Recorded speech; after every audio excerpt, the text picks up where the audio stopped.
Hey everybody, in this video I'm going to be looking at the Aria disc which has recently hit the scene and comparing it against the classic Discraft Ultra Star with the brand new Felix Ultimate design. The Euro disc, which has been around for a few years, also makes an appearance. Let's start by having a look what people thought about the Aria. Feels kind of a bit firmer around the rim, a little tougher actually. The rim feels slightly thicker. Very slight, but definitely not a negative difference. Almost like there's like a dip here and then a dip here. I can safely say that after 20 years of playing, it feels no different whatsoever. Pretty similar.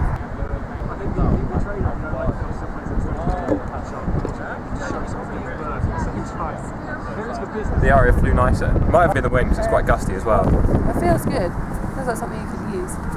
It feels nice. Yeah, that's fine. I quite like this. It's nice. People tended to like the feel of the Aria. There's a slight difference in the rim, so let's try and have a closer look at that. This is the Aria here and this is the Discraft, okay?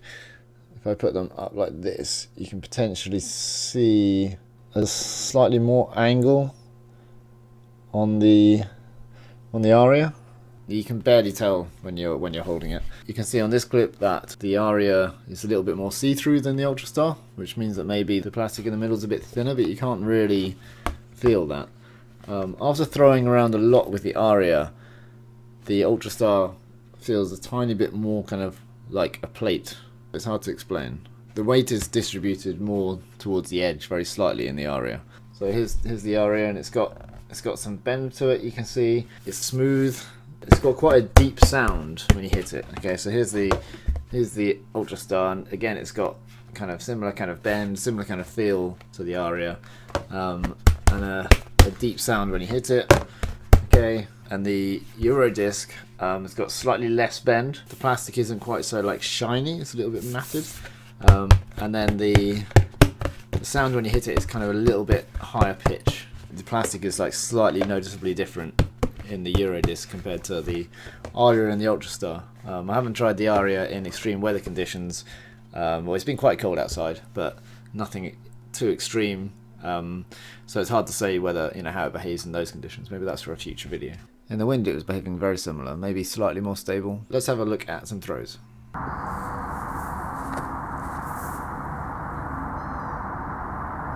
The first throw I try out is a outside-in sidearm, which is mid-range, slightly loopy, so a little bit high, so it kind of drifts down. You can see on the comparison that the flight paths are very, very similar, but the Aria flattens out just a tiny bit more, which could have just been the throw.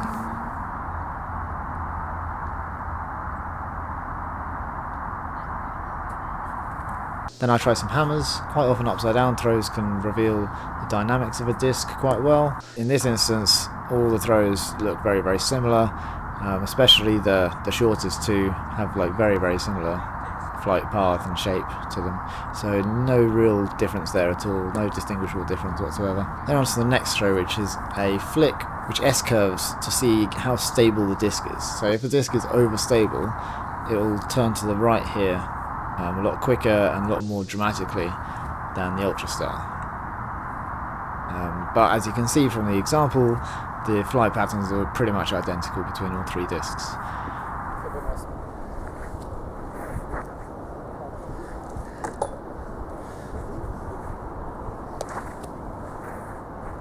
Now I try out some flat backhands going into a goal at kind of short to mid-range. The Aria, the Euro disc and the Ultra Star are all very similar in this test.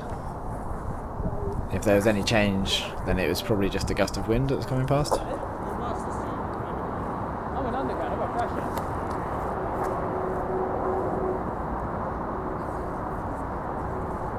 Then I go on to long backhands. These are the throws where the Euro disc would go slightly more inside out towards the end. Part of me thought that the Aria might be overstable a tiny bit. It may be by like a fraction, but I wouldn't say for certain that it's overstable. High level throwers would not notice that in a game.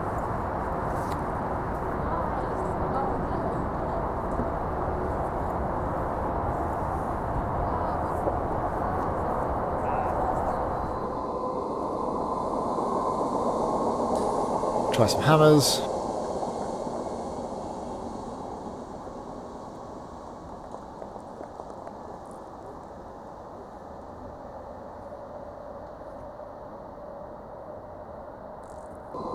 See, there's a bit more swing in the Aria, so minor it could just be the throw. Then I go for some long backhands, trying to chuck them downwind as far as possible. I throw the Aria a little bit higher than the other two, and it ends up going further. Overall, my testing, my throws are about like 5% longer with the Aria if I had to kind of put a number on it. They definitely weren't shorter.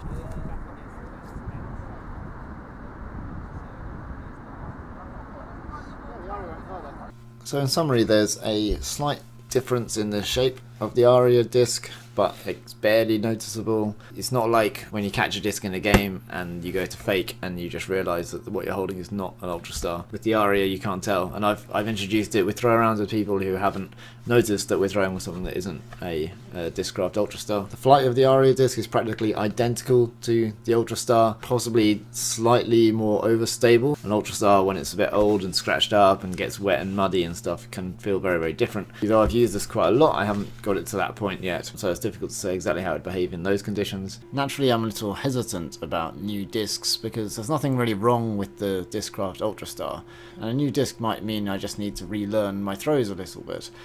But there weren't really any problems with the Aria because the disc flies very, very similar to the Ultra Star. A little history lesson. Wham-O used to be the #1 disc supplier and the only official disc used in Ultimate Frisbee tournaments right up until 1991, when there was a vote in America and it swayed to Discraft to be the official manufacturer, 7-6 in the vote, so very, very tight. And the deciding factor in that was in like 1988, I think. There was a tournament where Wham-O shipped a bunch of discs and they turned up and they were domed. Yeah, they'd been warped by temperatures in their new manufacturing place in Mexico. So they came out domed and they were unplayable, and the tournament then had to take a big loss. You know, there were no discs, they couldn't sell the discs. People had to play games with the ones that they had in their bags and stuff. And after that, the tournament director, he was on the voting board when they voted either Discraft or Wham-O, and he told everybody about what had happened at that tournament and swayed a couple of the voters. It's only since 1991 that Discraft has been the official disc for Ultimate. I know that story because I've got the book Ultimate, the First 4 Decades by Tony Leonardo. This is a great book, I recommend it. Yeah, Ultimate, the First 4 Decades. Really, really cool, full of interesting stories about the history of Ultimate, well worth checking out if you love this game as I do. Nowadays there are a few discs that are officially recognised by WFDF, and the Aria is one of them, so you might be seeing it in competition soon. This disc is called the Aria Uno, and Aria is the company that is made by one of the 5 Ultimate siblings, so each of them now I believe have got their own company in Ultimate. Aria think that Ultimate is good for the world. They have a bunch of social partners, so every time that you buy a disc from Aria, they donate a disc to one of their social partners. You can read more about them on their website. Okay, I hope you like this review. If you want to buy one of the Aria discs, then you can head over to their website.